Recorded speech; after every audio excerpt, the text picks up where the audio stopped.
La crise de Berlin en 3 minutes.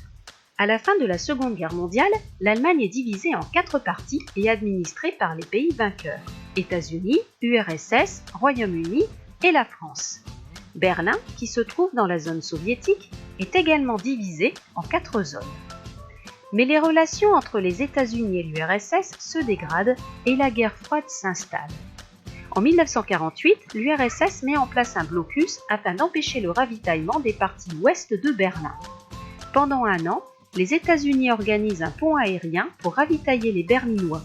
Nourriture, charbon, tout arrive par les airs. Le blocus de Berlin est un échec pour les Soviétiques. En 1949, naissent la RDA, République démocratique allemande, à l'est, et la RFA, République fédérale allemande, à l'ouest. Berlin se retrouve dans la RDA et la ville est alors divisée. Berlin-Ouest rattaché à la RFA et Berlin-Est rattaché à la RDA. Berlin-Ouest et la RFA sont dans le camp américain. Les libertés sont les mêmes que dans le monde occidental. Mais le régime soviétique s'installe à Berlin-Est comme dans la RDA. Les libertés et les droits sont rares dans cette dictature. C'est pourquoi, de 1949 à 1961, des milliers d'Allemands de l'Est passent à Berlin-Ouest pour rejoindre les pays démocratiques du camp américain. Afin de stopper cette hémorragie, l'URSS fait construire un mur long de 155 km qui encercle et isole Berlin-Ouest. Le mur de Berlin, surnommé le mur de la honte, est quasiment infranchissable et devient le symbole de la guerre froide.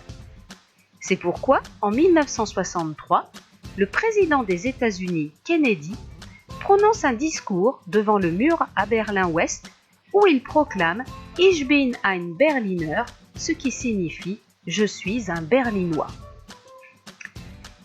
Il faut attendre l'arrivée à la tête de l'URSS de Mikhaïl Gorbatchev en 1985 pour que la guerre froide soit assouplie.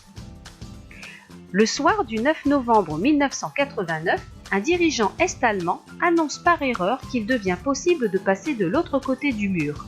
Aussitôt, les Allemands se massent des deux côtés du mur et réclament la levée des barrières aux différents checkpoints.